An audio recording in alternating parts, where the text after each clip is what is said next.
wax slowly down the street with the brim pulled way down low. Ain't no sound but the sound of his feet. Machine guns ready to go. Are you ready? Are you ready for this? Are you hanging on the edge of your seat? Out of the doorway the bullets rip to the sound of the beat.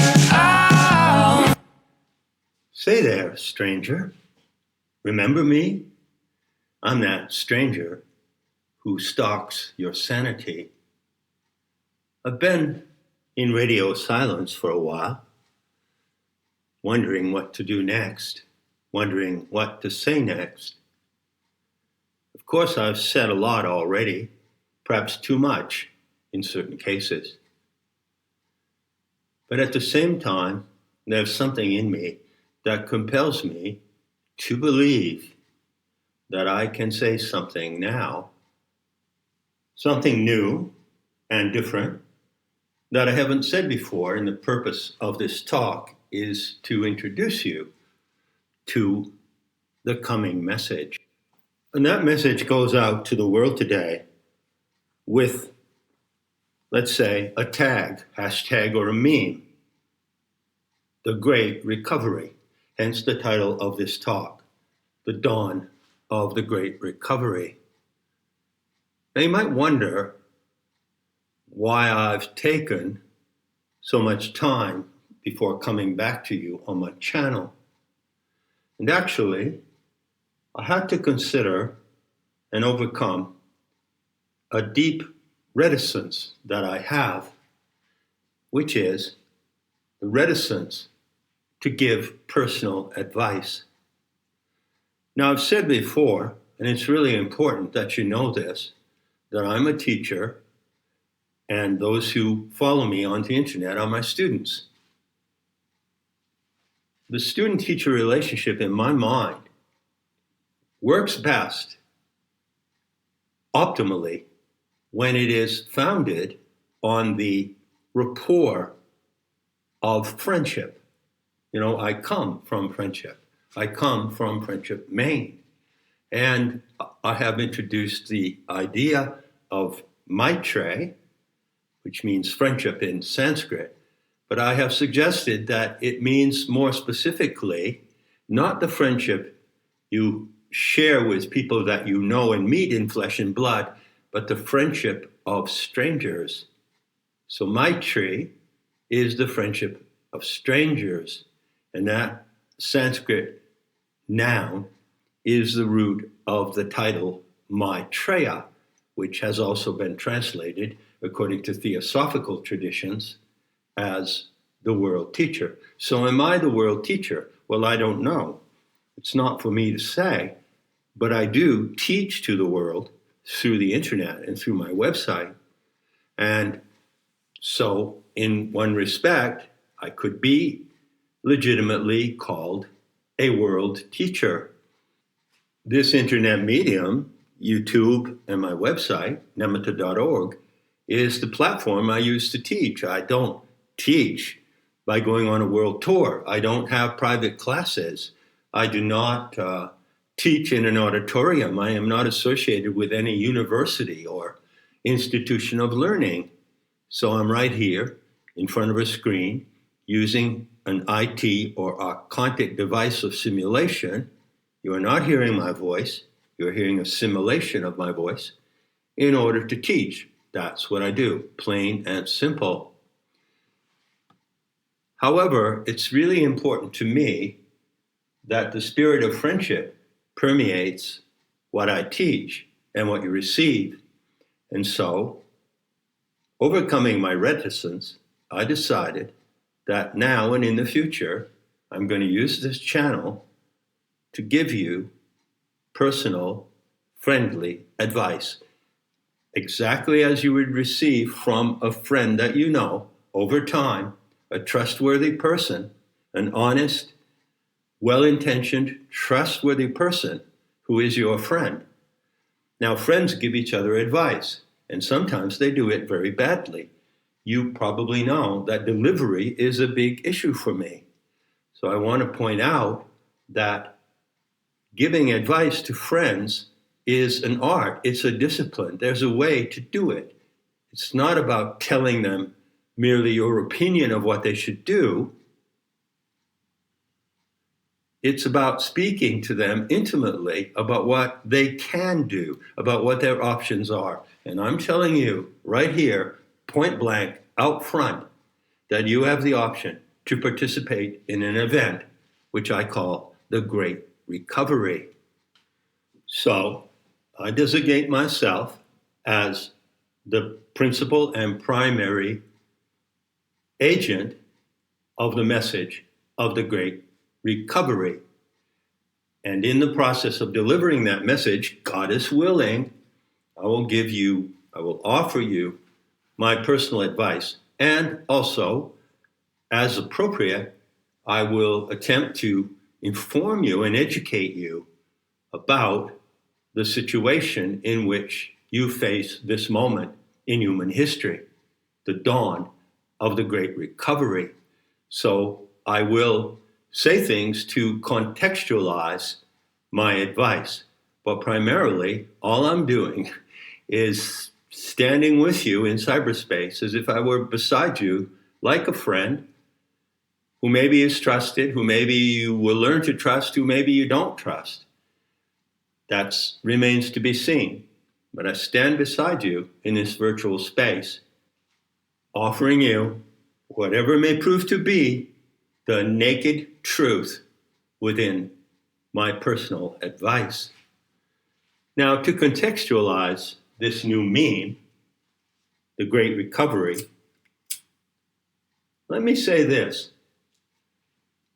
I found out that the curiosity or interest in history, either recent history, let's say going back a century or so, coming through the 20th century into the 21st, or more distant history, going back in time, and going all the way back to ancient history. It's my experience, sadly, unfortunately, that some people, many people, seem to lack the faculty to take a serious interest in history. But I'm going to contextualize the Great Recovery first in an historical way and then in an existential way.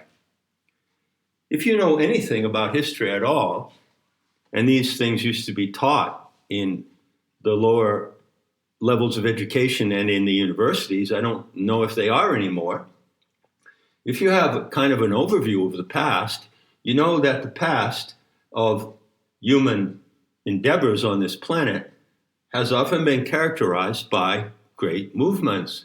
For instance, there was a golden age of Greece in the 5th century, also called the Axial Age by the historian Karl Jaspers, I believe. Then there is, the Middle Ages. Then there is the Renaissance, the Enlightenment coming forward. What else? The Romantic movement of the 18th and 19th centuries. The Protestant Reformation earlier than that, and coming forward, and you get the idea that there is a tendency, there's a necessity in framing the received accounts of history to group them into great movements or developments. I think it's inarguable that the Renaissance was a tremendous movement in human history and culture. And also, likewise, the Industrial Revolution was a moment or movement in history. And I'm here to tell you that you are now, today, 2024, and have been for some time already, living in a moment and a movement that is greater than any that has ever happened before. How is it greater? It's greater in the opportunity it presents to every single living human individual to participate in the change of the human narrative, to participate in a moment in history in which you are an active agent who plays a role in the direction that humanity goes from this moment on. So the great recovery is a moment of history that equals and excels everything you've heard about before, including, for instance, the Renaissance. And it is, in a way, a renaissance. You know, the Renaissance, what did it mean? What does it mean? It means rebirth. And what was it a rebirth of? Well, the Renaissance was a rebirth of the lost culture of the ancient world, of the Greco-Latin heritage of humanity. So the Renaissance was a moment of recovery, and you are now living in a moment of recovery. As a thought, a notion of orientation, or a guideline to keep you on track with this notion, I'll give you a paraphrase of something I've often said before in the past, for quite a while now. I'll give you a paraphrase of it. The outcome of the world drama turns on one life at a time. Bear that in mind. That is kind of the guiding formula for the Great Recovery, which is an event that happens and progresses and develops and succeeds one life at a time.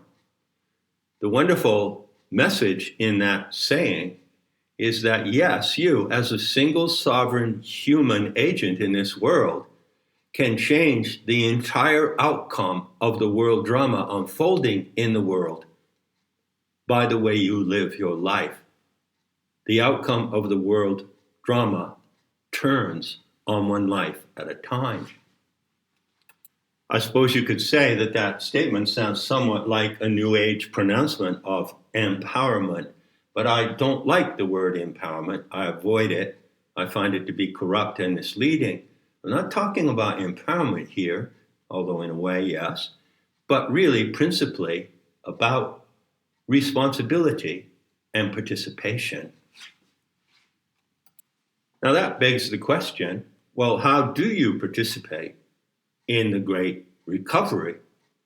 That's something I intend to develop.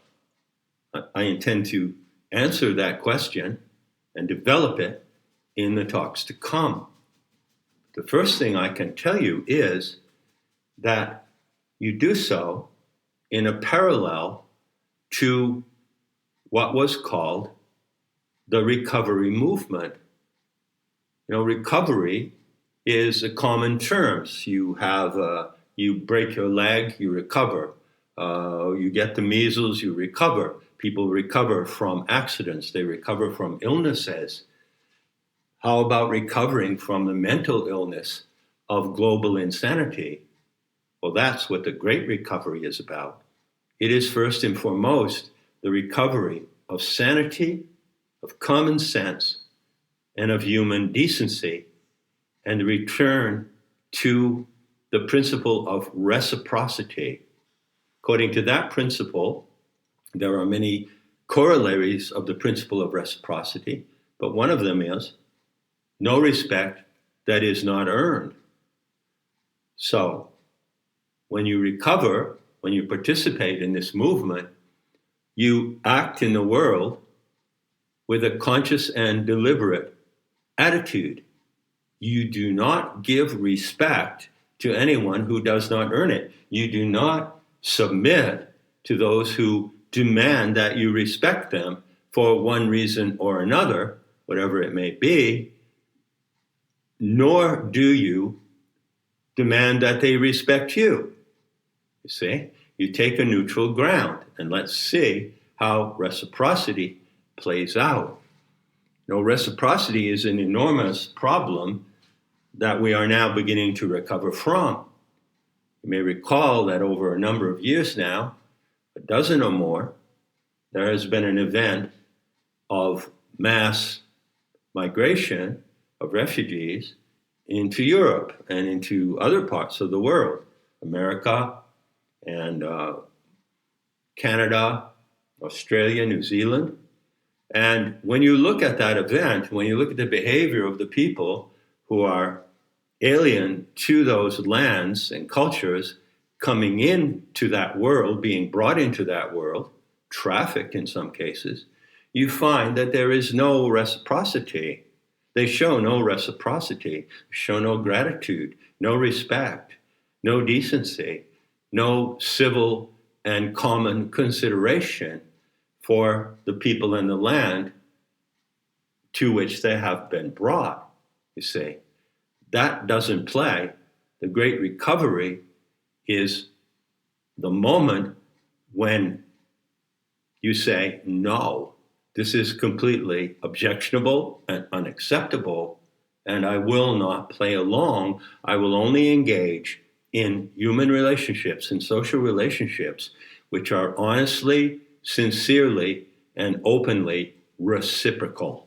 So there you see already in their words how I'm giving you personal advice, but I'm framing it and contextualizing it in a certain way. I want to emphasize that the overall frame, the overarching and guiding idea of the Great Recovery goes back to the recovery movement, which was at its peak, I believe, certainly in the United States, and not only there, in the 1980s going into the 1990s. Now, you may know that there was a movement called 12-Step Recovery, which was founded in the 1930s, I believe, by a man named Bill Wilson. And that created a movement called AA, or Alcoholics Anonymous. And the program of the recovery for alcoholics had 12 steps. And that 12-step model became the paradigm for a number of other spin-off recovery movements, such as ACOA, Adult Children of Alcoholics, NA, Narcotics Anonymous, GA, Gamblers Anonymous, and CODA, Codependence Anonymous, and many, many more. So there was a vast proliferation of recovery movements that grew out of the nuclear group of AA. Now, the Great Recovery might also, possibly, who knows, wilder things have happened. It might also be the nucleus for a similar type of 12-step movement or program. And I can say that I can see that developing. And as it develops in my mind, I'll present it to you step by step. But it might not be a 12-step program. It might just be, say, a 9-step program. Now, do you know the first step of Alcoholics Anonymous, upon which all the other programs for recovery are based? Quote, "We admitted we were powerless over alcohol, that our lives had become unmanageable." End quote. And that line, that proposition, as I said, is the first step. And it was taken up and modified in all the other variations of recovery movements, or 12-step programs, as they quaintly used to be called. So there is a similar formula for the Great Recovery. I'm not going to tell you what it is in this talk. I probably will start the next talk with the rephrasing or reformulation of the first step. After all, I'm not talking about being an alcoholic or a child of alcoholic or a sex addict or a gambler. What am I talking about? What are you recovering from? I admitted that I was powerless over what? That my life had become unmanageable. That is not quite the language that I'm going to use. I'm going to talk in a novel way, inventively, putting the proposition of the Great Recovery into its own unique syntax. Goddess willing, such is what I intend to do.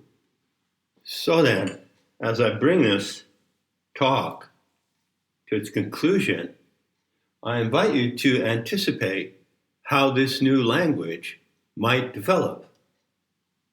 And I want to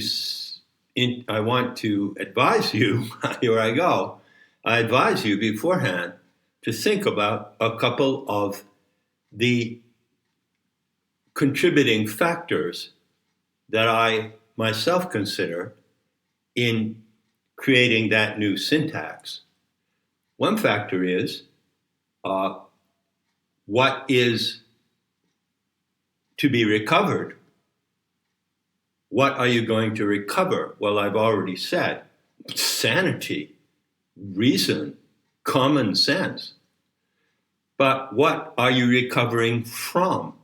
You're not recovering from addiction to alcohol or having a dysfunctional family or codependency, although in a way you might be recovering from codependency with whom? You see, the unique spin of the propositions of the Great Recovery identify the origin of the problem that you are recovering from. What is the problem that you and I and everyone, no one can be excluded, what is the problem that we are recovering from? I will comment on this. I will try to contextualize it from various angles. For instance, one of the angles I look forward to developing in a talk is recovery from the addiction to social media. Okay? But to conclude this talk, along with the meme or hashtag, the Great Recovery, I want to introduce another term. And the purpose of this term is identification. It's the way for you and I who seek to participate in the Great Recovery to identify the nefarious agents who have produced the conditions in society from which we now begin to recover. What am I going to call these nefarious agents? Because naming them is essential to the clarity of the propositions in this 9-step program. As a matter of fact, on record, in my writings and talks, which go into hundreds of hours, I've already devoted considerable time to this crucial act of identification. And in Not in His Image, for instance, I identified the root of the historical root of the evil and insidious program of master race ideology, which today manifests in the agenda of the globalist technocrats, such as the WEF. And I have used various terms, including coded terms like the Albanians. And I have explained that 4,000 years ago, there was an obscure religious sect that stands at the origin of the evil ideology permeating the world today. And I've talked at length about it, and that's about the problem. In these talks, I'm not going to reiterate what I've said before. You can go and look it up. It's all there. I've said it again and again many times. But I am going to assign, again, a meme or hashtag to that group of human animals living among us on the planet who are responsible for the horrific crime against humanity from which you can now recover. And the name I give to them specifies that they have, those human beings, these are human beings, that they have a particular signature of two elements. First, they are predators. And second, they are parasites. Now, you know that predators exist all through nature, and I don't know what your opinion might be about predators like owls, eagles, wolves, oh yeah, the great feline species that I love and adore, predation, as Carlos Castaneda said, is the topic of topics. And I do agree, and I've talked about it extensively. You're in a symbiotic natural habitat where there is predation all around you in the non-human world. But there is a special case of predation in the human world. And I have done my level best to describe how this predation operates and what is the origin of it. But that is not going to be the subject, apart from occasional references, in my talks to come. You see, predation is one thing. It's all around us in nature. And there are social predators, psychopaths. Political and governmental leaders are criminal psychopaths. They are predators that prey on the populations they are supposed to represent. But there is a unique hybrid of a predator that is also a parasite. And you can call that creature a predacite. So I'm talking about the predacites. I admitted that I was targeted. I admitted that I am targeted by the agenda of the predacites. This is where the formula of recovery begins on the first step, the first proposition. It's not we. The outcome of the world drama turns on one life at a time. It's you and I. I admitted that I am targeted by the agenda and machinations of the predacites among us. See, this is where it begins. And if you can agree on that and take that proposition to heart and make it your own, well, damn good for you and fucking A. Because who knows, it might lead to something quite wonderful. Now, in conclusion, I'm going to take a rather wild spin and refer you to the image for this upload, which is a picture of a snow leopard in the remote fastnesses of the Himalayas. And why do I use this image as, let's say, the token animal or power animal, if you want to use the correct term, from indigenous shamanism all around the world? Why do I choose the snow leopard and bring it to your attention? It's always helpful to have an image in your mind of something that the mind formulates in a rather abstract or general terms. It's extremely helpful in focusing the mind to have a totemic image or an icon. People use icons all the time. The internet runs on icons. So the snow leopard I designate as the icon of the Great Recovery. Now, it's no secret that I have a deep, enduring love and even reverence for the great predatory cats of this world. The puma, the leopard, cheetah, the lion, tiger, and the cougar, and many more. I love and revere these animals. Why? Well, I see in them something that I see in myself, something that I find in myself. And what is that? It is the skill to kill. That's what I see in them. And so I see myself as a predator. But in what sense do I mean that? Remember that the other human animals living among us who are conspiring in a crime against humanity that has culminated in recent years and from which we are now recovering are predacites. They are also predators, and they prey on their own species. Well, I'm not a human predator who wants to prey on the human species, but I am a dangerous animal who wants to take out the predacites. You get that distinction? And so I see in myself a reflection, or I see in these animals a reflection of my human intention, my commitment, my sacred commitment to use my power and intelligence and even risk my life to be a killing animal that takes out the enemies of life. And additionally, what I see in those magnificent feline predators is beauty. Beauty. Beauty is the ultimate weapon. The beauty you hold in yourself, the beauty in the way you see life, and in the way you can be seen by others, is the ultimate source of the triumphant killing power.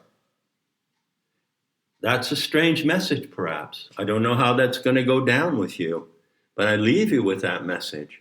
And I leave you to consider and reflect on that.